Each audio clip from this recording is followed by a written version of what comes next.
Hi hello नमस्कार जय माँ बिरजा जय श्री जगन्नाथ सकाल सकाल मु चलली पानी बोतल खाଇବା धरी बापा कहीं आज आम बिल में पोटल पानी मड़ा अच्छी तो चलतु मोर ए टू जेड जाए देखेबी कौटी केमती पानी मड़ा हो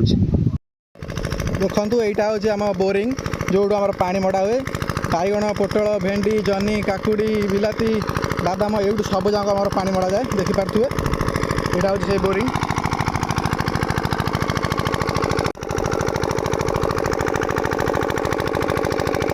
मुसी बिल में पहुँचला बेलू बापा देखु एति पानी मड़ई सारे तो बाबा टी शीघ्र पलि आसते 6टा साढ़े 6टा भर पलि आसे मुझे 7टा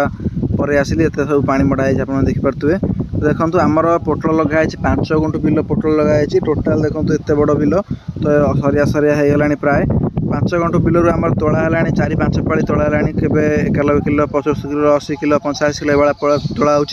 आउ अल्प रहा बास पोटल बिल आम शेष हो गला देखिपे एति बाट पानी मड़ा सरला चलतु जा घर को।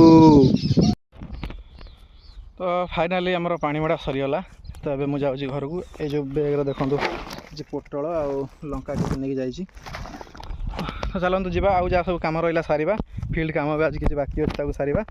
चलतु।